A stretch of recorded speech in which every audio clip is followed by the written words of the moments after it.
Quero te ouvir, quero a sua opinião. O que você achou da vitória do Palmeiras? O que você achou do jogo? E o John Arias, que jogou na ponta esquerda, hein? Não é nem a dele, hein, Abel Ferreira? O John Arias é ponta direita. A gente vai falar muito a respeito disso. A boa, a grande partida, como sempre, protocolar por parte do Marlon Freitas. Teve o Vitor Roque também, que jogou bola pra caramba. O Flaco hoje estava um pouquinho mais apagado.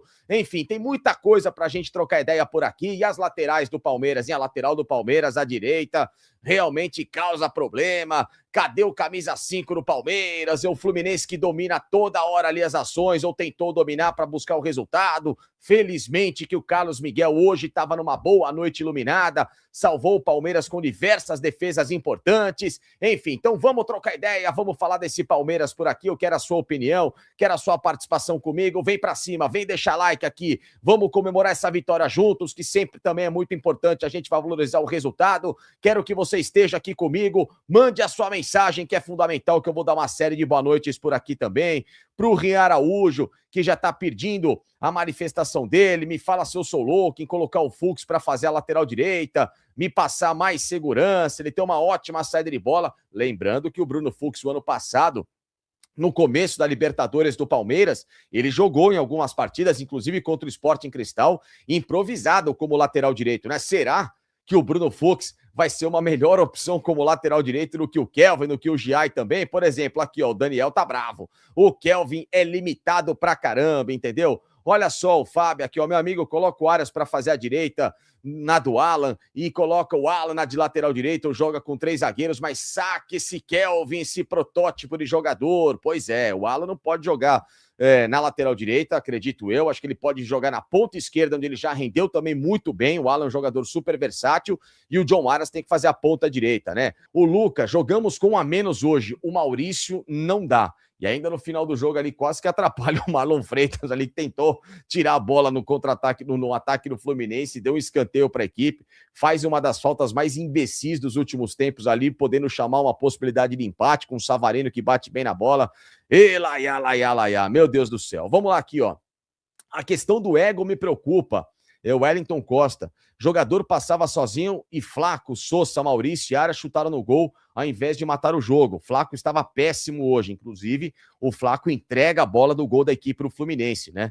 E ali na lateral direita, o Kelvin, para variar, é um jogador que não fez nenhum combate. O Marlon Freitas teve que fazer as vezes dele, acabou sendo driblado também. Ou seja, o gol do Fluminense foi uma confusão defensiva da equipe do Palmeiras, que, por outro lado, teve um grande mérito, né?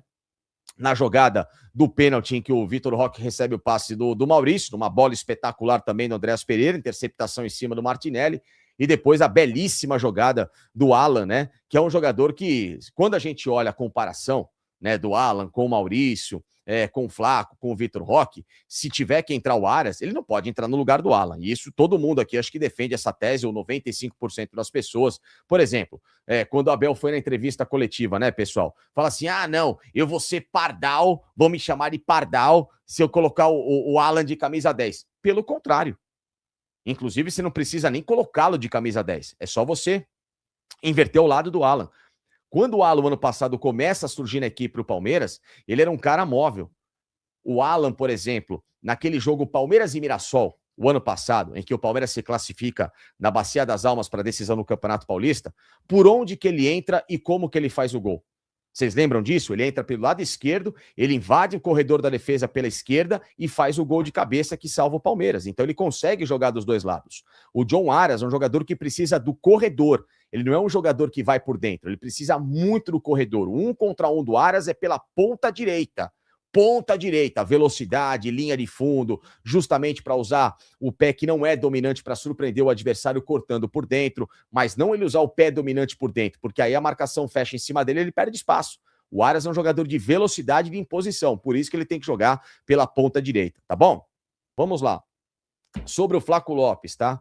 A diretoria, ela já está muito certa de que depois da Copa do Mundo deve vendê-lo. A questão agora é saber quanto. O que o Palmeiras espera, atenção, essa notícia aqui é minha aqui do canal do Facincani, tá?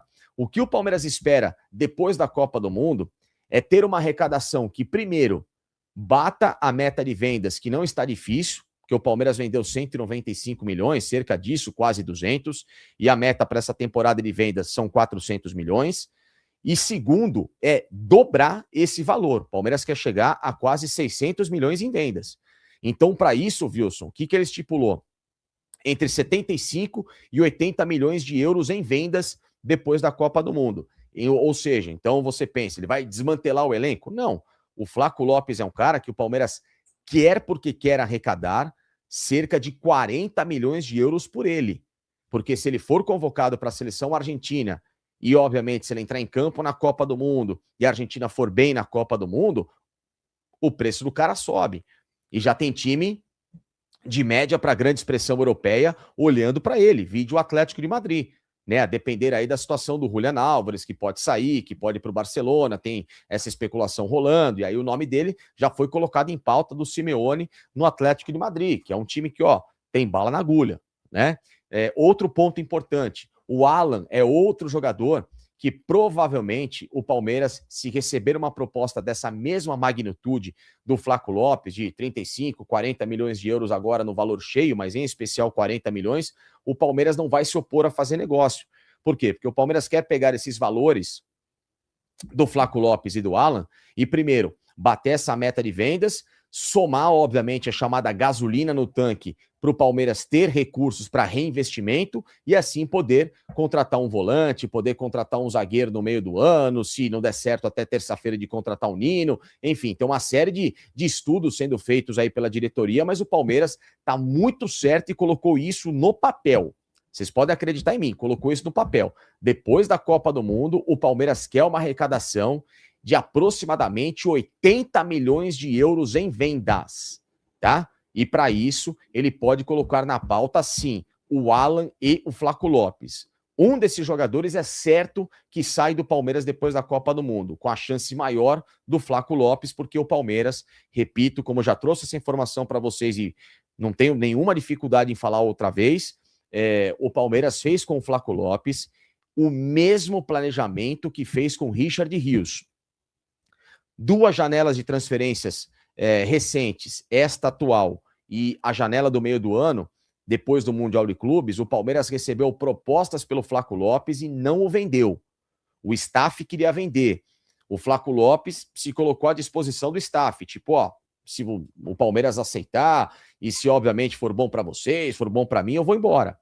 Tanto é que no final do ano, agora recentemente, nas premiações de Campeonato Brasileiro, vocês viram o Flaco falar, olha, não sei do meu futuro, tem que ver, a diretoria, parará, ele sempre joga na condicional.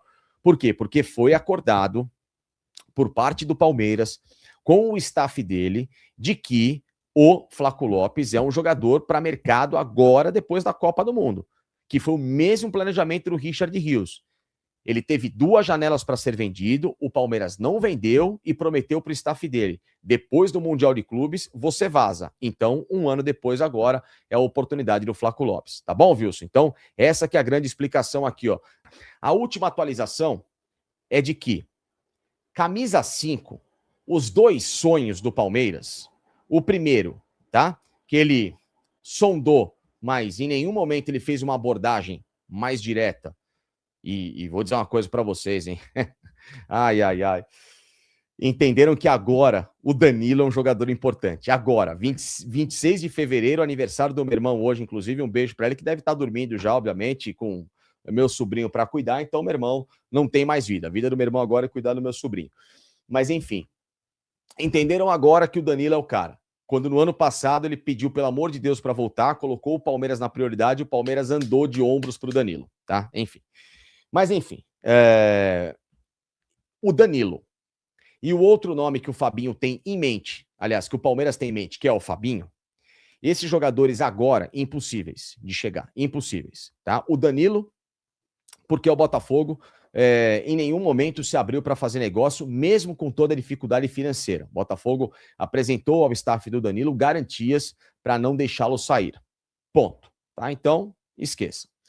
O Fabinho, ele não quis abrir mão do último contrato dele agora com o Al Ittihad, que é um contrato gigantesco, um contrato milionário, um contrato que rendeu a ele, ou que vai render até janeiro, tá? A abordagem do Palmeiras foi, aliás, de junho, né? Então a abordagem de janeiro até junho, esses últimos 6 meses, vai render ao Fabinho aproximadamente aí de 60 a 70, anote, 60 a 70 milhões de reais. Realmente, sim, o cara ganha um salário absurdo, porque o Al Ittihad o tirou simplesmente do Liverpool, tá?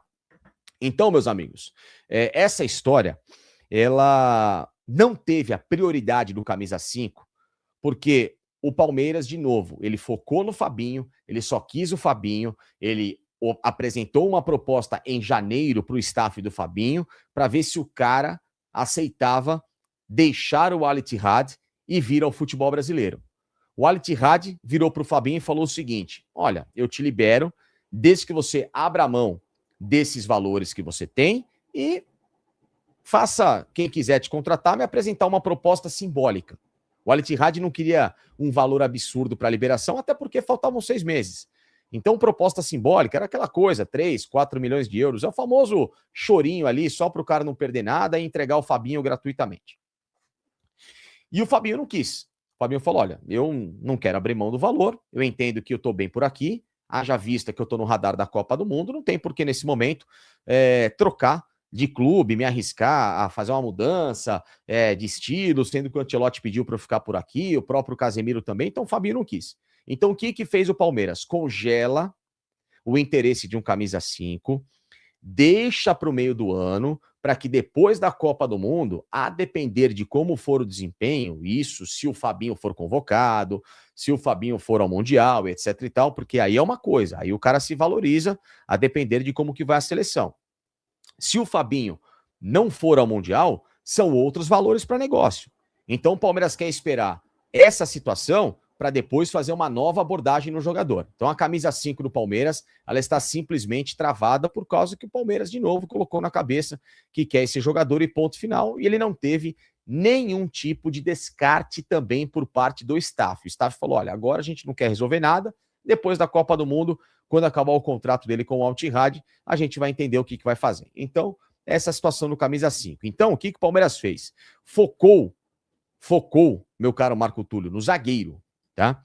E o único zagueiro que o Abel faz questão, que o Abel exigiu, que o Palmeiras traga, aí se der certo ou não, a culpa não é do Palmeiras, ou até pode ser, mas que o Abel exigiu, o único nome que ele escreveu, Nino, porque entende que é um zagueiro de boa saída de bola, que é um zagueiro bom de cobertura, que é um zagueiro experiente, que é um zagueiro líder e capitão de Libertadores do título do Fluminense em 2023. Então, o Palmeiras só focou no Nino e não abriu outras possibilidades, perdão, por causa que o Abel só quis o nome desse cara. Só que o Palmeiras está travado no Zenit, que está disputando a reta final do Campeonato Russo, está brigando pelo título com o Krasnodar, e mesmo o Zenit tendo 5 zagueiros à disposição, contando com o Nino, ele não quer fazer a liberação do cara. Então o que o Palmeiras está fazendo? Subindo proposta.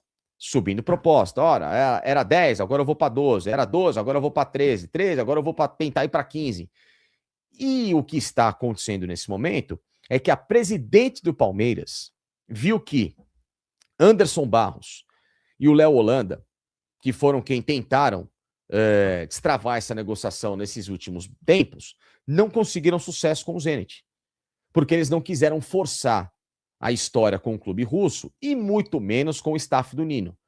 Então a presidente entrou em contato direto com o Nino, com a família do jogador, e está tentando convencer o atleta, ver se ele vai conversar com o Zenit, para ver se o Zenit, de última hora, anote e atenda ao pedido dele. De tipo, pelo amor de Deus, me libera, eu não quero mais ficar, eu tô te trazendo uma baita proposta aqui, o Palmeiras está pagando o triplo do que vocês pagaram, é uma proposta pomposa, vantajosa, vamos sair por bem, como, por exemplo, fez o Cruzeiro agora. A presidente do Palmeiras está utilizando o mesmo exemplo do Cruzeiro quando contratou o Gerson, em que o Cruzeiro fez 4 propostas, de 20 até chegar a 27. 20, 22, 25 e 27. Então, inclusive, com quem que a presidente do Palmeiras também conversa muito, haja vista que o staff dela, tá? É o mesmo do presidente do Cruzeiro, é com ele, Pedrinho BH. O Pedrinho BH conversa com a presidente do Palmeiras para orientá-la de como que o Cruzeiro agiu para tirar o Gerson do Zenit, porque o Zenit também exigiu um valor absurdo e não queria liberar o Gerson.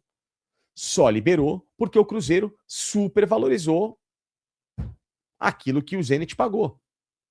Então o Palmeiras está tentando ir no Nino para chegar no Zenit e aí o Nino apresentar para o Zenit a possibilidade que o Palmeiras tem de fazer um belo pagamento e poder tirá-lo de lá até a próxima terça-feira. A chance disso acontecer, de 0 a 10, eu coloco hoje 4,5. No máximo 5. Mas hoje está em 4,5. Fala palestrinas, já deixa o like para dar aquela força pro canal, fechamos aqui mais um vídeo do canal. Muito obrigado pela companhia, pela preferência. Para quem tá chegando, seja muito bem-vindo. Esse canal aqui é do Verdão, traz notícia todos os dias para vocês sempre ficar informado sobre tudo que está acontecendo no clube, pós-jogo para vocês. Sempre colocando as notícias quentes aqui em primeira mão. Então fica o meu convite para vocês estarem se inscrevendo. Deixe o like para dar aquela força pro canal, tá? Não esqueça não. E também ative o sininho de notificação, que é muito importante. Toda vez que sair um vídeo, você será avisado que ele está no ar. E participem, tá? Deixa aí a sua opinião sobre tudo que foi falado no vídeo. Quem puder também compartilhar o vídeo com os amigos, ajuda demais o canal, a gente agradece muito. Eu vou ficando por aqui, assim que surgir notícia a gente volta e coloca aqui para vocês, tá? Um forte abraço e até a próxima palestra. Valeu!